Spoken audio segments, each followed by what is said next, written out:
Bem-vindos a mais um À Conversa com, da Apifarma. Hoje está connosco o Presidente do Conselho de Administração do SUS, o Serviço de Utilização Comum dos Hospitais, Dr. Paulo Sousa. Bem-vindo. Olá. Obrigada por estar connosco. Vamos recuar um bocadinho ao período da pandemia, onde o SUS teve que organizar aqui no fundo a operação de armazenamento e distribuição, primeiro das vacinas Covid e depois da gripe. Foi este o primeiro contacto direto, a primeira vez que lidaram diretamente com a área do medicamento? Em termos de intensidade e de escrutínio e de responsabilidade sobre medicamentos, foi a primeira vez que o SUS se envolveu neste tema.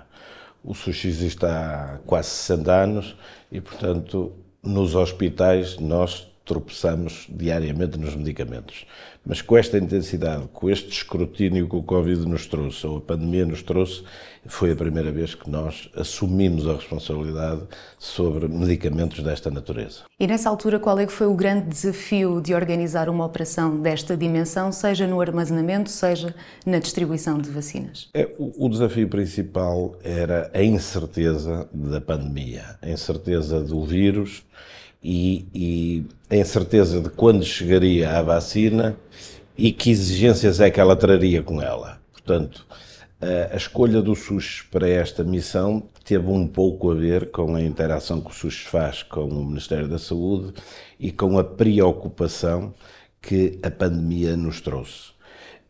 Portanto, nós conseguimos fazer previsões em cima da incerteza e, portanto, colocámos-nos alvo da escolha para este processo. Circunstancialmente, nós estávamos a montar um polo logístico para a atuação do SUS, para a atividade de rotina do SUS.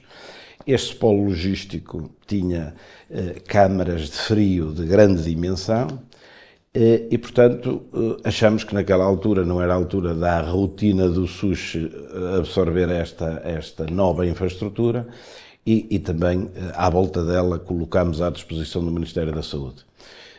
Cedo percebemos que o frio que nós estávamos a instalar não seria vital na primeira fase da vacinação, hoje é essencial, mas naquela fase seria a ultracongelação e, portanto, com a boa relação que o SUS mantém com a Apifarma e a ligação da Apifarma à indústria, pôs-nos a par, quer dizer, pôr-nos mais capazes de prever o que podia vir a acontecer com as primeiras vacinas.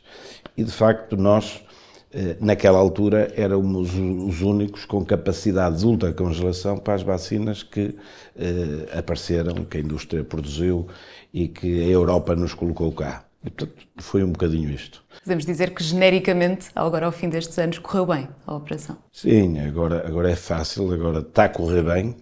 Esta operação desdobra-se todos os anos, quer a do Covid, quer a da gripe. Agora já não há o clima da incerteza, agora é tudo muito planeado e, portanto, a execução é uma operação normal de logística. Naquela altura a incerteza era difícil e, portanto, nós trabalhávamos com montes de cenários, com muitas alternativas e, portanto, e funcionou. Quer dizer, eu diria que um elogio para todos os envolvidos, não só para esta missão estrutural ou logística do SUS.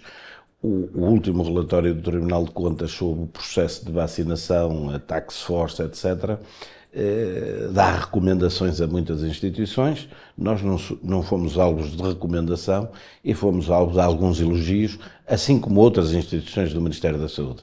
Portanto, a avaliação, afinal, é muito, muito positiva. Estou certa de que todo esse processo acabou por enriquecer não só o SUS enquanto entidade, mas também preparar para aquilo que viria a ser agora um modelo de proximidade de dispensa de medicamentos. Sim, nós já nessa altura em que arrancamos com o processo de vacinação, o primeiro objetivo do SUS, em termos da rotina normal das atividades do SUS, era ser armazenista, distribuidor de medicamentos para os hospitais. Portanto, a ambição do SUS até à pandemia tinha como parceiros os hospitais e que os hospitais precisassem, nós atuaríamos nesta área logística de armazenamento e distribuição. O pós-pandemia colocou-nos na interação com a indústria, com os distribuidores farmacêuticos, agora também com as farmácias comunitárias, e colocou-nos no foco de sermos a infraestrutura logística também dos serviços centrais do Ministério da Saúde. Ainda durante a pandemia foi publicado ou foi divulgado um estudo de reflexão sobre os medicamentos de proximidade, melhor dito, sobre o tema da dispensa de medicamentos em ambulatório hospitalar e as alternativas a essa dispensa, cuja solução ou cuja evolução foi precipitada também pela pandemia. A solução de dispensa de medicamentos em ambulatório nasceu como uma alternativa ao sistema normal de distribuição de medicamentos através da indústria, distribuidor, armazenista, farmácia comunitária, para medicamentos raros e normalmente associados à raridade está o caro também. Claro, portanto, o custo. muito caros. E, portanto, são raros, não estão no mercado, portanto não existe alternativas a eles, são exclusivos de uma das marcas e, portanto, os hospitais são o comprador desses medicamentos. A atualização dos cuidados médicos faz com que os doentes cada vez estejam menos nos hospitais e mais em ambulatório ou em casa e, portanto, a dispensa desses medicamentos passou pelo hospital, por serem raros e caros também, mas tinham um grande inconveniente, que era levar os doentes, obrigar os doentes a ir até ao hospital, às vezes só buscar os medicamentos e não por causa de ter uma consulta ou ter um tratamento hospitalar. A pandemia fez com que não fosse muito recomendado estes doentes irem ao hospital na altura em que queríamos era as pessoas fora dos hospitais. E, portanto, o sistema de distribuição organizou-se e encontrou alternativas. Encontrou alternativas muito viáveis que foram o mote para esta solução que está à espera de consagração legal, legislativa. Sabemos que já passou em Conselho de Ministros, mas ainda não foi publicada. E, portanto, essa necessidade que aguçou o engenho de fazer chegar aos doentes, sem passar pelos hospitais, estes medicamentos, foi a inspiração desta solução. A principal inspiração foi esse grupo de reflexão, que produziu um documento extenso, muitas recomendações, e já nessa altura, durante a pandemia, o gabinete do Sr. Secretário de Estado e a Sra. Ministra de então falaram com o SUS para se envolver num desenho que facilitasse o atingir este objetivo, que é um objetivo do Governo, a proximidade da dispensa de medicamentos é um objetivo do Governo há 7 ou 8 anos, e, portanto, nós, digamos, em franca interação com a indústria, com os distribuidores e as farmácias, portanto, as associações representativas desses setores, conseguimos desenhar um sistema muito decalcado na centralização do armazenamento das vacinas e depois do rastreamento da sua entrega ou distribuição no terreno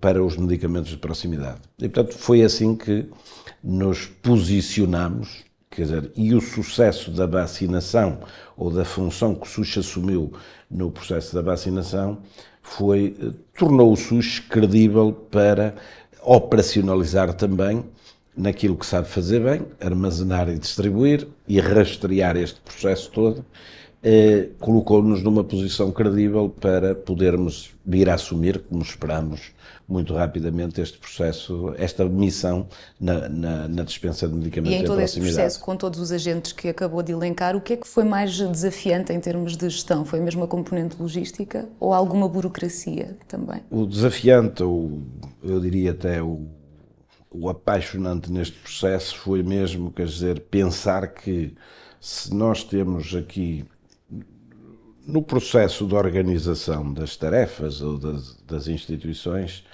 hoje, quer dizer, já é uma ciência, estes modelos de organização. E se, desde o médico e o doente, não é? Que são aqui o alvo principal, se eles se entenderem para a dispensa de proximidade, nós a partir daí temos que tratar do assunto até ao fim, até o medicamento chegar ao doente. Várias modalidades poderiam existir. Quer dizer, em termos tecnológicos, hoje quase que poderíamos mandar um drone à casa do doente, não é? Quer dizer, guerra ainda não, mas lá chegaremos. Lá chegaremos.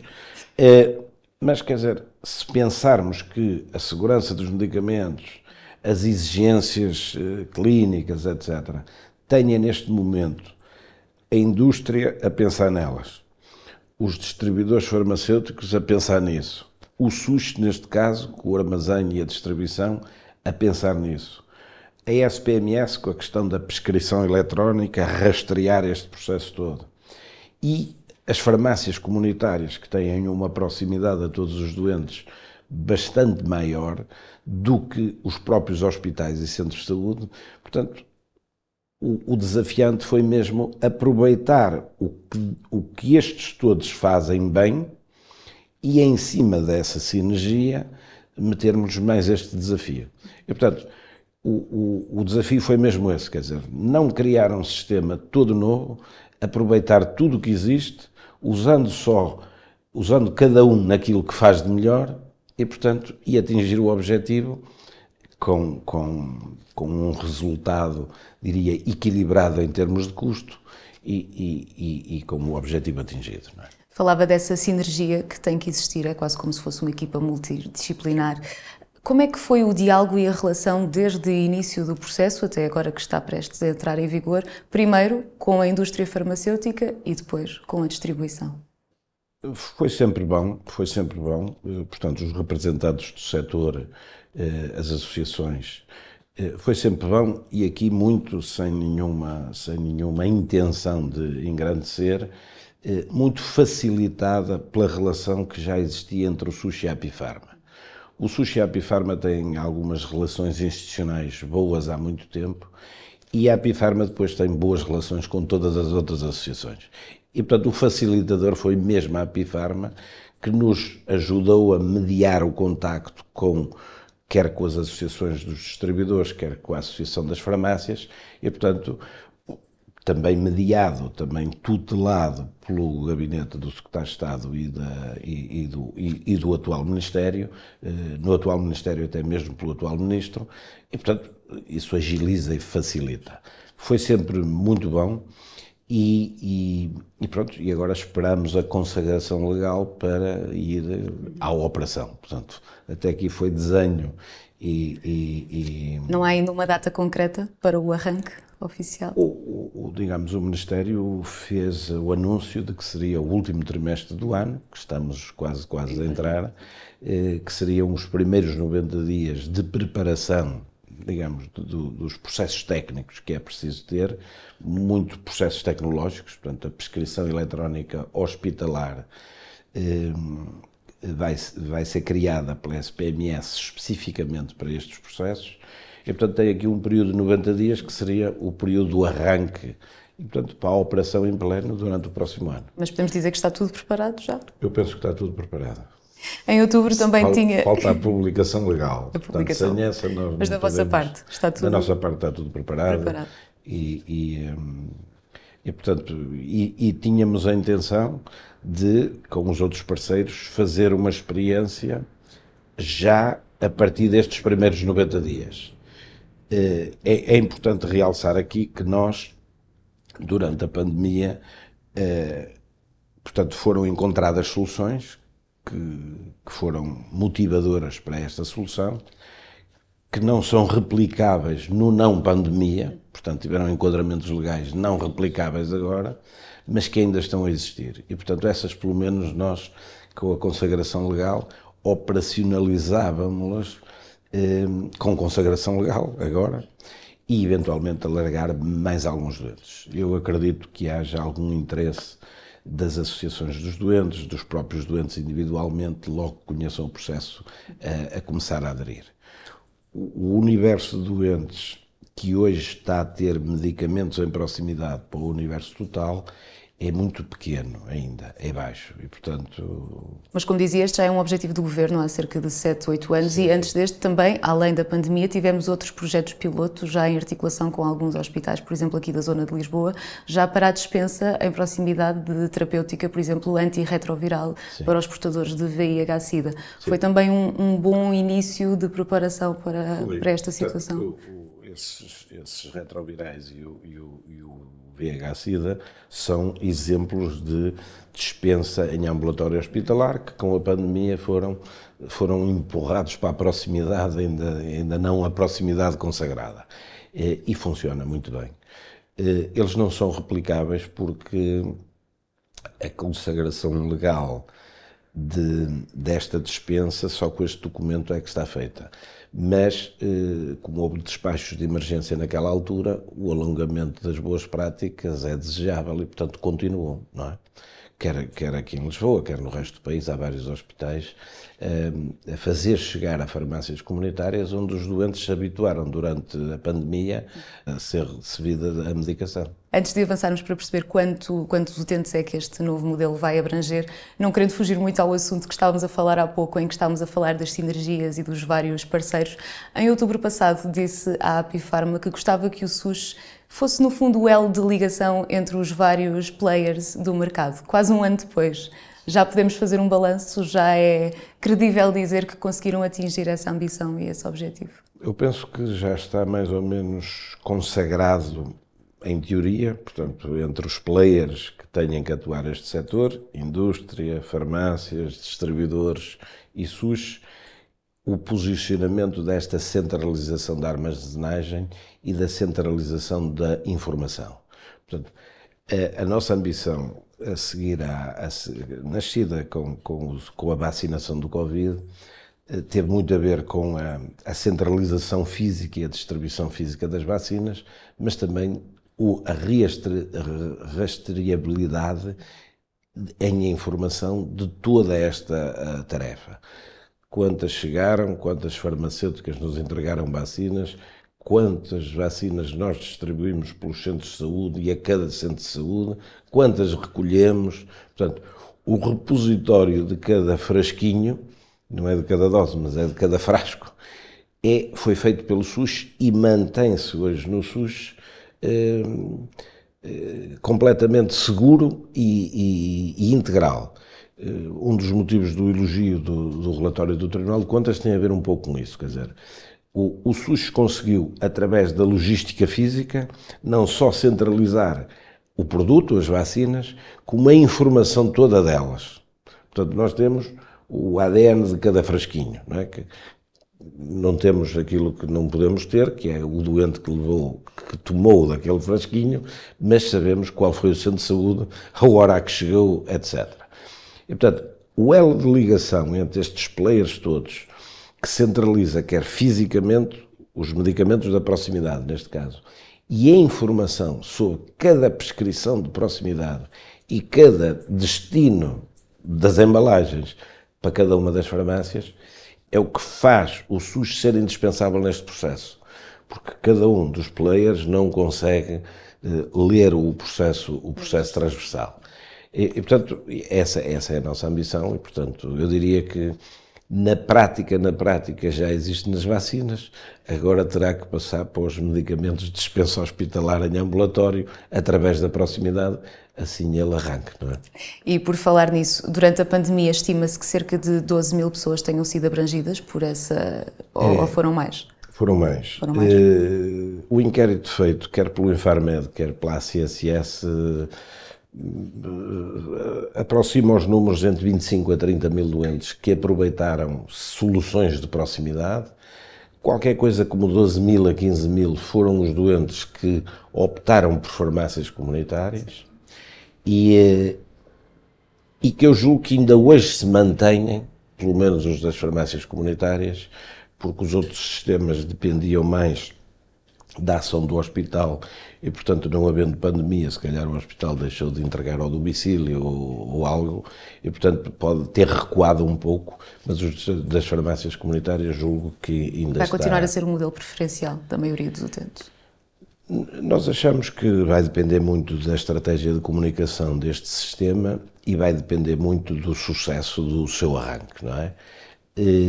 Mas queremos que sim, porque a facilidade, a capilaridade fornecida pelas farmácias comunitárias em todo o país é muito forte, é muito grande e, portanto, será... Depois, quer dizer, são um prestador de serviços essencial a toda a gente, ou a quase toda a gente, e, portanto, é incontornável a facilidade com que se vai à farmácia, sobretudo buscar um medicamento raro e caro que não custa nada, quer dizer, que é fornecido gratuitamente pelo Ministério da Saúde. E, portanto, eu acho que vai ser o sistema preferido. De qualquer maneira, a consagração legal que estamos à espera mantém como dispensa hospitalar em ambulatório, portanto, a farmácia hospitalar como o sistema normal de dispensa, e em alternativa outros sistemas onde se inclui a farmácia comunitária. Nós achamos que com esta sinergia criada através do processo da farmácia comunitária, que tenderá para, eu não digo a totalidade dos doentes que precisam destes medicamentos, mas a generalidade deles será o sistema que os doentes vão optar. Portanto, estamos a falar de quantos utentes na prática? Hoje o inquérito aponta para 198 mil doentes que são utentes da dispensa hospitalar em ambulatório, e clinicamente prevê-se que 65% a 70% destes doentes possam optar por esta alternativa das farmácias comunitárias e abandonar a dispensa em hospital. Haverá doentes que terão que ser acompanhados pelo hospital com muita mais frequência, portanto, essa opção não se vai colocar. Mas, portanto, à volta dos 150 mil doentes é o universo de doentes que este regime de proximidade pode almejar a servir, não é? E estamos a falar de que patologias, sobretudo? Certo que são muitas, mas se pudermos dar alguns exemplos.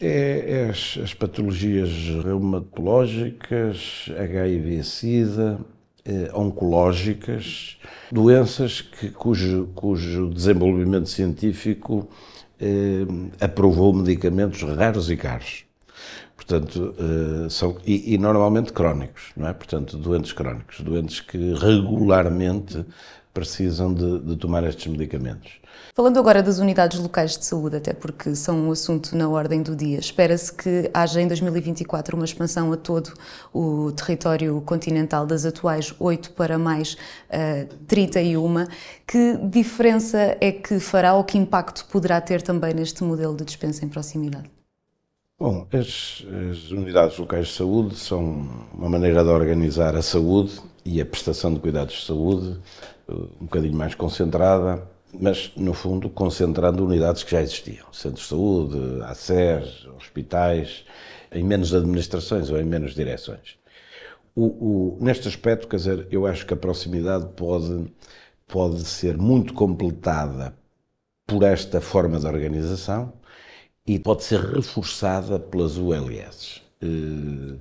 Melhor dito, as ULS vão ter os hospitais como alternativa de dispensa e vão ter outras unidades de saúde dependentes da mesma unidade de organização que também podem dispensar esses medicamentos. A organização no sistema principal, que é dispensa em ambulatório hospitalar, em farmácia hospitalar, vai ter mais pontos onde pode servir os doentes.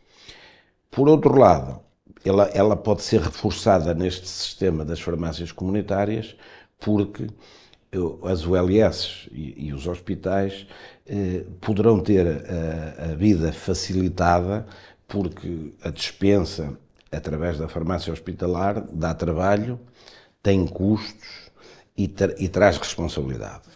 Quando estes custos, o trabalho e a responsabilidade está transferida para profissionais deste segmento de atividade, SUS, distribuidores farmacêuticos, farmácias comunitárias, está-se a tirar trabalho e responsabilidade às ULS. Por outro lado, a consagração legal que nós esperamos traz um mecanismo centralizado de responsabilidade pelo pagamento pelos encargos desta distribuição profissional e, portanto, também lhe sai de lá o custo, não é? Portanto, eu diria que as ULS têm que ver nesta consagração legal também uma oportunidade, quer dizer, oferecendo aos seus doentes a primeira alternativa, eventualmente um pouco dispersa por mais unidades, e optando pela outra alternativa, que é uma opção dos doentes e não do hospital, porque sai o trabalho, sai o custo e sai a responsabilidade. Há, no fundo, um percurso concreto para os doentes crónicos. Aliás, o chefe executivo do Serviço Nacional de Saúde vem dizer que isto é basicamente das maiores reformas organizativas do SNS. Está previsto algum modelo específico para o caso da diabetes?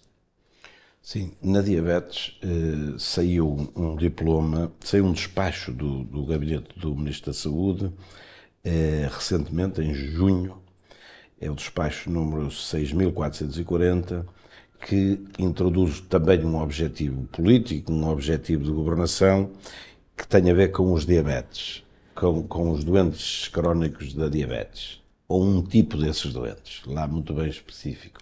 E, portanto, a intenção é, ao contrário ou em reforço do que aconteceu nos últimos 12 anos, em que Portugal, através dos centros de tratamento de diabéticos, implantou bombas infusoras automáticas para diabéticos, à volta de 4.000 e algo, o número está cá no despacho.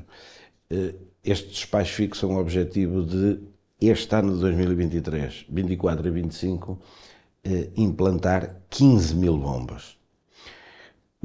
Isto só se conseguirá, digamos, aprovisionando, armazenando bombas em quantidade suficiente, fornecendo-as aos centros de implantes ou de tratamento de diabetes, e depois coloca a questão dos consumíveis destas bombas, que são dispensadas aos doentes também através das farmácias hospitalares e de forma gratuita. E, portanto, este despacho já prevê a entrega centralizada das bombas no armazém do SUS e a sua distribuição pelos centros pelo SUS. E deixa em aberto, mas eu diria que quase que induz, que os consumíveis serão distribuídos pelo regime da proximidade, pelo mesmo regime dos medicamentos de proximidade, desde que assim o doente o escolha, não é? Portanto, este sistema de distribuição em proximidade dos medicamentos poderá também ser alargado, como o próprio diploma que está aí em publicação, ou previsível publicação breve, admite colocar não só medicamentos raros e caros, mas depois, quer dizer, há algumas situações semelhantes. A primeira já é esta, portanto, conseguiu o diploma sair um bocadinho antes, era um objetivo de ação, portanto, saiu um bocadinho antes do que o outro. Mas, para quem o ler, claramente aponta para a distribuição em proximidade de todos os consumíveis dos diabetes. E fará certamente diferença na vida e no dia-a-dia destes doentes. Claro. Estes doentes, estes 4.000 e tal doentes, metade deles são os pais dos doentes, porque são crianças, têm que ir ao hospital buscar os consumíveis das bombas, não é? E, portanto, se puderem ir à farmácia que escolherem, será sempre mais fácil. Quer dizer, hospitais há alguns no país, não sei dizer exatamente quantos, mas aí uma centena deles, nem todos têm estes medicamentos. Farmácias sabemos que existem 3.200 no país, portanto será sempre um bocadinho mais fácil tratar disso através da farmácia comunitária. É um processo que será certamente mais cómodo, mas também mais inclusivo. Exatamente. Dr. Paulo Sousa, muito obrigada por ter estado à conversa connosco. Obrigada. Boa semana. É tudo na entrevista de hoje. Obrigada por ter estado desse lado. Esperamos por si no próximo mês. Até lá.